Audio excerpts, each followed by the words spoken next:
আসসালামু আলাইকুম। Technique easy এডুকেশনের পক্ষ থেকে নবম দশম শ্রেণীর শিক্ষার্থীদের জানাচ্ছি শুভেচ্ছা।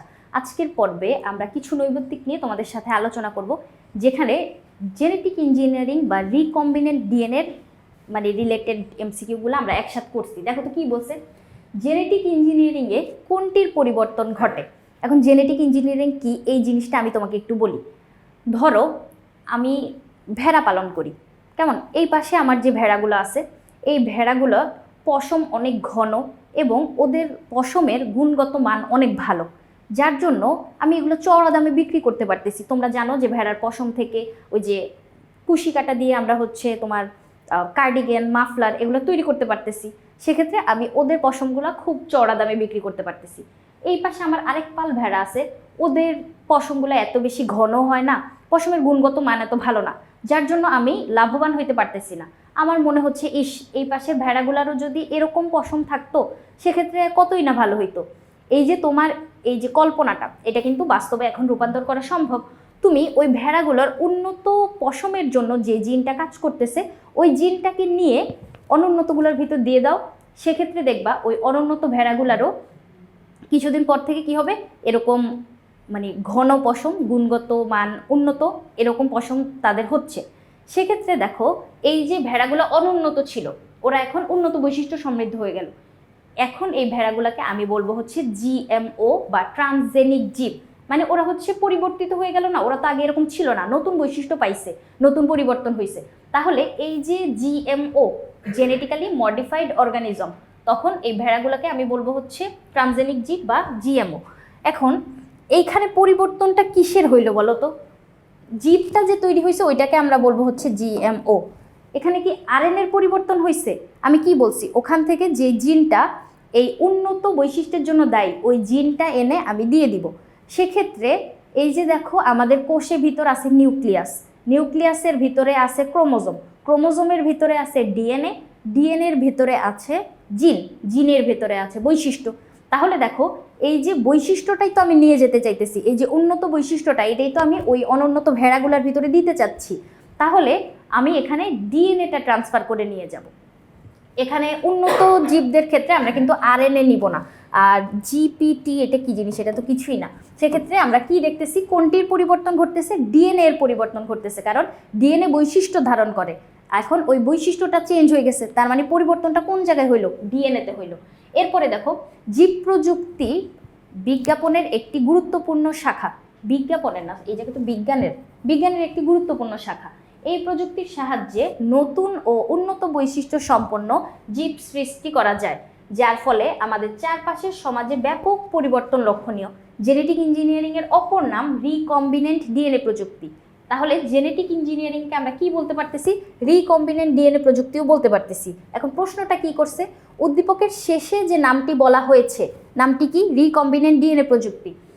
এর মাধ্যমে ডিএনএ এর কাঙ্ক্ষিত অংশকে স্থানান্তর করা হয়। হ্যাঁ, স্থানান্তর করা হয়। কোথায় থেকে কোথায় স্থানান্তর করা হয় এইটা আমরা দেখব। উদ্ভিদ থেকে প্রাণীতে স্থানান্তর করা হয়। হ্যাঁ, তুমি যে কোনো উদ্ভিদ থেকে যে কোনো বৈশিষ্ট্য স্থানান্তর আমরা যেখান থেকে সব জায়গায়ই করতে পারতেছি। তাহলে উদ্ভিদ থেকে প্রাণীতেও করতে পারবা, প্রাণী থেকে উদ্ভিদেও করতে পারবা, ব্যাকটেরিয়া থেকে মানুষে। মেইনলি এখানে আমরা প্রক্রিয়াটা সম্পন্ন করার জন্য ব্যাকটেরিয়া ব্যবহার করি। এখন ব্যাকটেরিয়ার বৈশিষ্ট্য মানুষের ভিতর দিয়ে দিব এরকম না, ওই ব্যাকটেরিয়ার ডিএনএটা যেখানে আমি কিছু কার্য সম্পাদন করছি, ব্যাকটেরিয়ার যে বৃত্তাকার ডিএনএটা থাকে ওই বৃত্তাকার ডিএনএটা কেটে আমি কি করব, আমার কাঙ্ক্ষিত বৈশিষ্ট্যটা এখানে প্রবেশ করাই দিব। এখন দেখো এই যে অংশটুকু, এই অংশটুকুর ভিতর আমার কাঙ্ক্ষিত বৈশিষ্ট্য আছে। এই বৃত্তাকার ডিএনএটা ছিল ব্যাকটেরিয়ার, এটা এখন আমি প্রাণীর দেহে দিয়ে দিতে পারি, উদ্ভিদের দেহে দিয়ে দিতে পারি, মানুষের দেহেও দিয়ে দিতে পারি। তাহলে ব্যাকটেরিয়া থেকে মানুষের ডিএনএটা আসতেছে, এটা আমরা বলতেই পারি। তাহলে এখানে তিনটাই আমাদের সঠিক। এরপরে উদ্দীপকে প্রথম যে বৈশিষ্ট্য সম্পন্ন জীব সৃষ্টির কথা বলা হয়েছে, তার ওই যে ডিএনএ পরিবর্তনের মাধ্যমে যে জীবটা তৈরি হচ্ছে ওই জীবটাকে আমরা কি বলবো? একটু আগে ক নাম্বার একদম প্রথম প্রশ্নটাতেই কিন্তু আমরা বলছিলাম জিএমও পরিবর্তিত জীবটা। এখন জিএমও এটার ফুল ফর্ম আমাদের জানা লাগবে। জিএমও ফুল ফর্ম দেখো তো, জেনেটিক্যালি সবগুলা শুরুতেই জেনেটিক্যালি দেওয়া আছে, এম আছে তারপরে, তাহলে তো আমি এন দুইটা কাটা দিয়ে দিতেই পারি, কারণ এম দিয়ে আসা লাগবে, এন তো তাহলে বাদ। সেক্ষেত্রে মডিফাইড দুইটাই মডিফাইড। এরপরে আমার ও, এখানে এ আছে, তাহলে আমি এই অপশনটা বাদ দিতে পারতেছি। জেনেটিক্যালি মডিফাইড অর্গানিজম, এটা হচ্ছে আমাদের নতুন সৃষ্ট যে জীবটা, ওই জীবটাকে আমরা বলবো জিএমও বা জেনেটিক্যালি মডিফাইড অর্গানিজম অথবা ট্রান্সজেনিক জীবও বলতে পারি। এরপরে ডিএনএকে কাটার বিশেষ ধরনের এনজাইম কোনটি? এখন দেখো, আমি একটু আগে যখন বলছিলাম যে ব্যাকটেরিয়ার কাছে বৃত্তাকার ডিএনএ আছে, তাই না? এই ডিএনএর ভিতরে আমি এতটুকু কাঙ্ক্ষিত বৈশিষ্ট্য দিয়ে দিলাম। এখন এই যে আমি মুখে যেভাবে বললাম যে এতটুকু কাঙ্ক্ষিত বৈশিষ্ট্য দিয়ে দিলাম, আসলে কাজটা কি এত সহজ? ব্যাকটেরিয়ার ডিএনএ ভিতরে আমি এভাবেই দিয়ে দিতে পারতেছি না, কিন্তু ব্যাকটেরিয়ার ডিএনএটাকে প্রথমে আমার কাটা লাগবে। কেটে যে বৈশিষ্ট্যটা আমি ওই ভেড়ার কাছ থেকে আনতে চাচ্ছিলাম, ওই ভেড়ার কাছে থাকা ওই ডিএনএটাও কাটা লাগবে। দুইটা ডিএনএ কেটে তারপরে আমার আবার জোড়া লাগানো লাগবে। জোড়া লাগানোর পরে আমার এরকম জিনিসটা আসতেছে। তাহলে এই যে আমি ডিএনএগুলোকে কাটবো, কিভাবে কাটবো?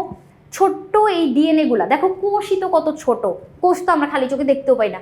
এই কোষের ভিতরে আবার নিউক্লিয়াস, নিউক্লিয়াসের ভিতরে ক্রোমোজোম, ক্রোমোজোমের ভিতরে ডিএনএ, কত ছোট্ট জিনিস। এটাকে কাটার জন্য আমাদের এনজাইম কাজ করে। ওই এনজাইমটাকে আমরা বলি হচ্ছে রেস্ট্রিকশন এনজাইম। রেস্ট্রিকশন এনজাইমকে মাঝে মাঝে বায়োলজিক্যাল নাইফও বলা হয়, মানে জৈবিক কাঁচি। সেক্ষেত্রে এটা কি আমাদের জৈবিক কাঁচি, কাঁচি দিয়ে আমরা কাটি, সেক্ষেত্রে রেস্ট্রিকশন এনজাইম দিয়েও কাটি। এখন রিকম্বিনেন্ট, রিকম্বিনেন্ট বলতে হচ্ছে এই প্রযুক্তিটা, ডিএনএ ট্রান্সফার করার এই প্রযুক্তিটা। আর ট্রান্সজেনিক হচ্ছে জীবটা, নতুন যে জীবটা তৈরি হচ্ছে ওটাকে আমরা কি বলি? জিএমও অথবা ট্রান্সজেনিক জীব।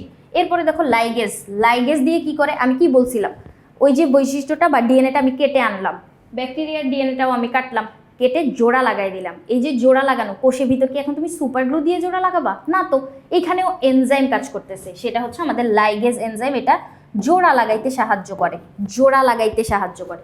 এরপরে আসো, একটা চিত্র দেওয়া আছে, এক্স এর সংযুক্তি কোন এনজাইম দ্বারা হয়? আচ্ছা দেখো, অনেকগুলা কাটা কাটা অংশ, এই যে বৃত্তাকার ডিএনএটা, এটা হচ্ছে ব্যাকটেরিয়ার ডিএনএ, তাই না? এই ক্ষেত্রে আমরা ইকোলি ব্যাকটেরিয়া ব্যবহার করি, এটা জেনে রাখতে পারো। ইকোলি ব্যাকটেরিয়াটা এজন্য ব্যবহার করি কারণ এই ব্যাকটেরিয়া স্ববিভাজনে সক্ষম এবং ওর দেহে ক্রোমোজোমের পাশাপাশি আলাদা একটা বৃত্তাকার ডিএনএ আছে। এখন আলাদা বৃত্তাকার ডিএনএটা আমরা খুব সহজেই বের করে নিয়ে আসতে পারতেছি এবং ওইটাকে দেখো কাটিং ফিটিং করে আমাদের যেই মানে কাঙ্ক্ষিত ডিএনএটা এটা এখানে ভিতর দিয়ে দিতে পারতেছি। তাহলে এই নতুন যেই মানে কাঙ্ক্ষিত যে ডিএনএ, এটা এখন আবার আবার এরকম তৈরি করব না আমরা, এই বৃত্তাকার ডিএনএ এখানে আমি হচ্ছে আমার কাঙ্ক্ষিত বৈশিষ্ট্য দিয়ে দিচ্ছি। তাহলে এরকম তৈরি করার ক্ষেত্রে আমরা ইকোলিটাকে অনেক সহজে ব্যবহার করতে পারি, কারণ ইকোলি আবার স্ববিভাজন করতে পারে। তুমি একটা ডিএনএর ভিতরে কাজ করে দিবা, একটা প্লাজমিডের ভিতর, ওর সংখ্যা বৃদ্ধি করে তোমার মানে কাজটা অনেক সহজ করে দিব, অনেকগুলা কাঙ্ক্ষিত ডিএনএ আমরা পেয়ে যাব। সেক্ষেত্রে এই যে ইকোলি, এটার ফুল ফর্ম হচ্ছে এশিরেশিয়া কোলি। ইতে হচ্ছে এশিরেশিয়া কোলি। এই ব্যাকটেরিয়াটি কিন্তু আমাদের অন্ত্রে থাকে, মানে ওই যে পরিপাকতন্ত্রে। তাহলে আমরা ইকোলি ব্যাকটেরিয়া ব্যবহার করতেছি, যেখানে সংযুক্তির জন্য, সংযুক্তি বলতে জোড়া লাগানো, জোড়া লাগানোর জন্য কোন এনজাইম ব্যবহার করা হয়? একটু আগেই আমরা বলছি লাইগেজ এনজাইম জোড়া লাগানোর জন্য ব্যবহার করা হয়। বাকিগুলা কি লিখছে দেখো তো, লাইপেজ, অ্যামাইলেজ আর মল্টেজ, এইগুলা এনজাইম, কিন্তু এগুলা তোমার জোড়া লাগাইতে সাহায্য করে না, এগুলা খাদ্য পরিপাকে সাহায্য করে। লাইপেজ হচ্ছে স্নেহ পদার্থ পরিপাকে সাহায্য করে, অ্যামাইলেজ শর্করা পরিপাকে সাহায্য করে এবং মল্টেজ যেটা, এটা হচ্ছে আমাদের মল্টেজ যেটা, এটা হচ্ছে আমাদের শর্করা পরিপাকী করে, কিন্তু এটা থাকে হচ্ছে আমাদের লালাতে। অ্যামাইলেজ আর লাইপেজ এগুলো অগ্নাশয়ে থাকতেছে এবং মল্টেজ থাকতেছে লালাতে, যেটা শর্করা পরিপাকেই সাহায্য করে। এখন আমরা বুঝতে পারলাম যে জোড়া লাগানোর জন্য লাইগেজ এনজাইম ব্যবহৃত হয়, লাইপেজ না কিন্তু লাইগেজ। এরপরে আসো,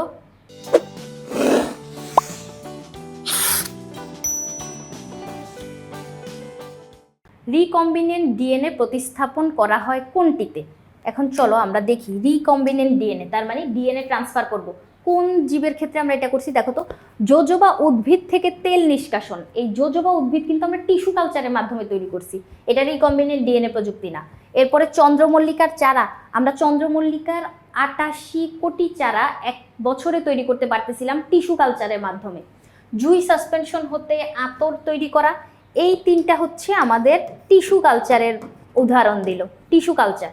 কিন্তু এই যে বিটি ধান উৎপাদন, বিটি বলতে হচ্ছে ব্যাসিলাস থুরিনজেনেসিস এক ধরনের ব্যাকটেরিয়া আছে, এই ব্যাসিলাস থুরিনজেনেসিস ব্যবহার করে আমরা এই উন্নত ফসল তৈরি করতে পারতেছি। এই ফসলগুলো কিন্তু তোমার রোগ জীবাণু মুক্ত বা মানে প্রকৃতিতে থাকা যেই পোকামাকড়গুলা ওগুলা হচ্ছে এই ফসলকে আক্রমণ করতে পারতেছে না। তাহলে এটা কিভাবে তৈরি করলাম আমরা? রিকম্বিনেন্ট ডিএনএ প্রযুক্তির মাধ্যমে। এরপরে আসো, নিচের কোনটি জিন প্রকৌশলের ফসল? ফসল বলতে হচ্ছে ওর উদাহরণ। এখন দেখো, পেনিসিলিয়াম, মাইকোব্যাকটেরিয়াম, সিউডোমোনাস আর নিউমোকক্কাস, এই যে অণুজীবগুলা, এগুলোর ভিতরে মাইকোব্যাকটেরিয়াম কি করে? এটা কিন্তু যক্ষা রোগ সৃষ্টি করে। মাইকোব্যাকটেরিয়াম টিউবারকুলোসিস, যক্ষা রোগ সৃষ্টি করে। এরপরে নিউমোকক্কাস হচ্ছে নিউমোনিয়া সৃষ্টি করে, নিউমোনিয়া। এরপরে দেখো সিউডোমোনাস, এটার উচ্চারণ হবে সিউডোমোনাস, সামনে দিয়ে হচ্ছে এটা একটা সাইলেন্ট পি থাকতেছে। এই যে সিউডোমোনাস ব্যাকটেরিয়াটা, এটা কই থাকে? এখন ব্যাকটেরিয়া তো আমরা জানি মাটি, পানি, বাতাস সব জায়গায় থাকতে পারে। এখন যখন পরিবেশ দূষিত হচ্ছে, কলকারখানা থেকে অনেক অনেক বর্জ্য পদার্থ, হাইড্রোকার্বন, তেল জাতীয় পদার্থ মাটির সাথে মিশে যাচ্ছে, পানির সাথে মিশে যাচ্ছে, এমন সময় আমরা এরকম একটা ব্যাকটেরিয়া তৈরি করলাম যে ব্যাকটেরিয়াটা কি করতে পারে? তেল খায় ফেলতে পারে বা হাইড্রোকার্বন নষ্ট করতে পারে। এই যে সিউডোমোনাস ব্যাকটেরিয়াটা, এটা আমাদের তেল খেয়ে ফেলার মাধ্যমে পরিবেশকে সুন্দর রাখতেছে। যেমন পানিতে ধরো তেল মিশে গেছে, সেক্ষেত্রে ওই ব্যাকটেরিয়াটা তেলগুলোকে খেয়ে ফেলতেছে, পানিটা পরিষ্কার হয়ে যাচ্ছে। তাহলে এই যে পরিবেশ বান্ধব এই ব্যাকটেরিয়াটা, এটা আমরা জিন প্রকৌশলের মাধ্যমে আবিষ্কার করছি। দেখো, জিন প্রকৌশলের ফসল বলতে এখানে উদ্ভিদ বা মানে শস্য বুঝায় নেই, ফসল বলতে উদাহরণ বুঝেছে, যেটা হচ্ছে সিউডোমোনাস। সিউডোমোনাস হচ্ছে আমাদের পরিবেশ সুন্দর রাখার জন্য আমরা জিন প্রকৌশলের মাধ্যমে এই ব্যাকটেরিয়াটাকে এভাবে মানে পরিবর্তন করে নিছি। এরপরে দেখো, জিএমও এর মাধ্যমে ডিএনএ এর কাঙ্ক্ষিত জিন স্থানান্তর সম্ভব। কোথায় কোথায় সম্ভব? এরকম একটু আগেও তো আমরা একটা দেখছিলাম, তাই না? ব্যাকটেরিয়া থেকে মানুষে, হ্যাঁ সম্ভব। প্রাণী থেকে উদ্ভিদে, হ্যাঁ সম্ভব। উদ্ভিদ থেকে প্রাণীতে, হ্যাঁ, সব কিছুই এখানে সম্ভব। এরপরে দেখো, একটা বৃত্তাকার ডিএনএ, তাই না? বৃত্তাকার ডিএনএকে আমরা কি বলি? প্লাজমিড। এখন এই যে ব্যাকটেরিয়া বৃত্তাকার ডিএনএ ভিতর সাদা যে অংশটুকু আমরা দেখতে পাচ্ছি, এটা কি করলাম? ওই যে কেটে ফেললাম, ব্যাকটেরিয়ার ডিএনএ কেটে নতুন ডিএনএ এনে লাগাই দিলাম। এটা হচ্ছে রিকম্বিনেন্ট ডিএনএ প্রযুক্তির কাজ। এখন উদ্দীপকের সি চিহ্নিত অংশটা, সি কাকে চিহ্নিত করছে দেখো তো? কালো অংশটাকে। কালো অংশটা হচ্ছে ব্যাকটেরিয়ার ডিএনএ। সেক্ষেত্রে কি বলছে এখানে? ব্যাকটেরিয়ার, হ্যাঁ, সি অংশটা তো ব্যাকটেরিয়ারই। এটা দ্বিসূত্রক, হ্যাঁ, ডিএনএটা তো ডিএনএ তো দ্বিসূত্রক কি হয়। এবং কাঙ্ক্ষিত ডিএনএ না, সি এর পার্টটা তো আমাদের কাঙ্ক্ষিত না, সি এরটা হচ্ছে ব্যাকটেরিয়ার ভিতরে থাকে, সাদা অংশটুকু হচ্ছে আমাদের কাঙ্ক্ষিত। সেক্ষেত্রে সি চিহ্নিত করছে কালো জায়গাটা, এটা আমাদের কাঙ্ক্ষিত ডিএনএ না। কাঙ্ক্ষিত ডিএনএ হচ্ছে এই জায়গায় যেটা আমি আলাদা করে সংযুক্ত করলাম, এটা হচ্ছে কাঙ্ক্ষিত। তাহলে 1 আর 2 নাম্বারটা এখানে আমরা সঠিক বলতে পারতেছি। এরপরে দেখো, জেনেটিক ইঞ্জিনিয়ারিংয়ের মাধ্যমে কি কি করা যায়? উদ্ভিদের বৃদ্ধি হ্রাস পায়।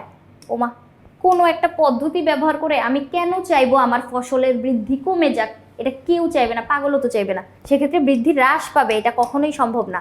ভাইরাস প্রতিরোধী জাত উদ্ভাবিত হয়েছে, হ্যাঁ অবশ্যই, ভাইরাস ব্যাকটেরিয়া যাতে আমার ফসলকে আক্রমণ করতে না পারে, এটাই তো আমি চাইবো। এরপরে পোকামাকড় প্রতিরোধী উদ্ভিদের জাত উদ্ভাবন। ইয়াস, পোকামাকড় প্রতিরোধী বলতে মাটির নিচে কি থাকে? গোবরে পোকা থাকে, মথ পোকা থাকে। এই যে ক্যালিওপটেরা, লেডিওপটেরা, এই জাতভুক্ত বা এই গণভুক্ত যে পোকাগুলা, এগুলো আমাদের উদ্ভিদে কোনো ক্ষতি করতে পারে না। এরকম ফসল কিন্তু আমরা আবিষ্কার করে ফেলছি। তাহলে 2 আর 3 নাম্বারটা এখানে সঠিক। এরপরে আসো, উদ্দীপকের আলোকে আমাদের পরের প্রশ্নগুলোর উত্তর দিতে হবে। উদ্দীপকটা কি? এ যে চিত্রটা, এটা হচ্ছে কি? আমাদের রিকম্বিনেন্ট ডিএনএ প্রযুক্তি, তাই না? এই রিকম্বিনেন্ট ডিএনএ প্রযুক্তিতে বি চিহ্নিতকরণ করা আছে আমার কাঙ্ক্ষিত বৈশিষ্ট্যটুকু, তাই না? চিত্র এর নাম কি? মানে এই প্রক্রিয়াটার নাম কি? এই প্রক্রিয়াটার নাম হচ্ছে রিকম্বিনেন্ট ডিএনএ প্রযুক্তি। রিকম্বিনেন্ট আরএনএ না। এক্সপ্ল্যান্ট হচ্ছে টিস্যু কালচারের ক্ষেত্রে আমরা দেখি। টিস্যু কালচারের ক্ষেত্রে যে ছোট্ট অংশটা আমরা বেছে নিছিলাম, ওইটা ছিল এক্সপ্ল্যান্ট। এরপরে ইন্টারফেরন হচ্ছে একটা ঔষধ। এই ঔষধটা তো আমরা মানে এই প্রক্রিয়ার মাধ্যমে আমরা ঔষধ তৈরি করতে পারি, কিন্তু এই প্রক্রিয়াটার নাম ইন্টারফেরন না। তারপরে বি অংশটি সংযুক্ত করতে লাগে। আচ্ছা, এই যে কাঙ্ক্ষিত বি অংশটা মানে হচ্ছে আমার কাঙ্ক্ষিত ডিএনএ, এই যে এটা হচ্ছে আমার কাঙ্ক্ষিত। আর পুরাটা হচ্ছে এই যে কালো অংশটুকু হচ্ছে প্লাজমিড। কেমন? এবার দেখো, বি অংশটি সংযুক্ত করতে কি লাগবে? রেস্ট্রিকশন এনজাইম দিয়ে আমরা কাটি, এটাকে হচ্ছে জৈবিক কাঁচি বলা হয়। এটা দিয়ে হচ্ছে আমরা কাটি। তাহলে এই কেচির কাজটা তো সংযুক্ত করার জন্য না, কেচি তো আলাদা করে দিবে, সংযুক্ত তো করবে না। আমাদেরকে বলছে সংযুক্ত করতে কি লাগে, সংযুক্ত করতে লাইগেজ এনজাইম লাগে। হ্যাঁ, অ্যামাইলেজ এনজাইম লাগে না, অ্যামাইলেজ হচ্ছে আমাদের শর্করা পরিপাক করে, শর্করা পরিপাক করে, এটা জোড়া লাগাইতে সাহায্য করে না। তাহলে এখানে কি হলো, আমাদেরকে বলছে যে বি অংশটি সংযুক্ত করতে কি লাগে, বি অংশটি সংযুক্ত করতে আমাদের শুধু লাইগেজ এনজাইমটা লাগতেছে, শুধুমাত্র লাইগেজ এনজাইম লাগে। তাহলে এখানে খ। এরপরে দেখো কি চিত্র দেওয়া আছে, বৃত্তাকার একটা ডিএনএ যেটার অল্প একটু অংশ কেটে ফেলছে আর এটাকে সি চিহ্নিত করছে, তার মানে এটা হচ্ছে প্লাজমিড, প্লাজমিড। এরপরে এ হচ্ছে একটা প্রাণীকোষ, একটা প্রাণীকোষের চিত্র দিছে, প্রাণীকোষ যেখান থেকে বি একটা অংশ কেটে আলাদা করছে, মানে এখান থেকে বি একটা অংশ কেটে আলাদা করছে, যে অংশটা এখন আমার এখানে আটকানো লাগবে। তারপরে আমার কি হবে, এটা হচ্ছে কাঙ্ক্ষিত ডিএনএ, বি যে অংশটা এটা হচ্ছে কাঙ্ক্ষিত। প্রাণীকোষ থেকে আমি কাঙ্ক্ষিত একটা ডিএনএ নিলাম, যেটা আমি প্লাজমিডের ভিতর এখন জোড়া লাগাবো। তাহলে এই প্রক্রিয়াটা কি, এই প্রক্রিয়াটা হচ্ছে আমাদের রিকম্বিনেন্ট ডিএনএ প্রযুক্তি। এখন প্রশ্ন কি করছি এটা দেখি চলো। চিত্রের বি কে সি এর সাথে যুক্ত করতে কোনটি প্রয়োজন, বি কে সি এর সাথে যুক্ত করব, যে কোনো জায়গায় যুক্ত করতে চাও, যুক্ত বললেই বুঝবা কি লাইগেজ এনজাইম আমাদের জোড়া লাগাইতে সাহায্য করে, যে লাইগেজ কি করে, জোড়া লাগাইতে সাহায্য করে। তাহলে যুক্ত করতে লাইগেজ এনজাইম, রেস্ট্রিকশন কি করে, আলাদা করতে বা কাটতে সাহায্য করে, কাটতে। এরপরে এগার এগার কি করে, এগার এগার জমাট বাঁধাইতে সাহায্য করে, জমাট, জমাট বাঁধাইতে সাহায্য করে। আর লাইপেজ এনজাইম কি করে, পরিপাকে সাহায্য করে, স্নেহ পদার্থ পরিপাকে সাহায্য করে। এরপরে চিত্র এক্স এর প্রক্রিয়া, মানে ফুল প্রসেসটা কি, ফুল প্রসেসটা আমাদের রিকম্বিনেন্ট ডিএনএ প্রযুক্তি। ব্যাকটেরিয়ার প্লাজমিড ব্যবহার করা হয়, হ্যাঁ ব্যাকটেরিয়ার প্লাজমিড ব্যবহার করা হয়। তো প্লাজমিড বলতে বৃত্তাকার ডিএনএ, এর মাধ্যমে ভিটামিন এ সমৃদ্ধ ধান উদ্ভাবন করা হয়। আচ্ছা আমি একটু বলি, আমরা ইতোমধ্যে এরকম একটা ফসল আবিষ্কার করছি, মানে একটা সুপার রাইস আবিষ্কার করছি, যেখানে তোমার ভাতের ভিতরে আমরা কি জানি শর্করা থাকে, কিন্তু আমরা ওই ভাতের ভিতরে মানে চালের ভিতরে ভিটামিন এ দিয়ে দিছি, যার কারণে শিশুরা যদি এখন ভাত খায় সেক্ষেত্রে ভিটামিন এ সে আলাদা করে পেয়ে যাচ্ছে। আমরা কি জানি ভিটামিন এ এর অভাবে রাতকানা রোগ হয়। ভিটামিন এ সমৃদ্ধ খাদ্যগুলো হচ্ছে আমাদের রঙিন শাকসবজি, রঙিন ফলমূল, রঙিন শাকসবজি বলতে গাজর, মিষ্টি কুমড়া, লাল শাক, এগুলো।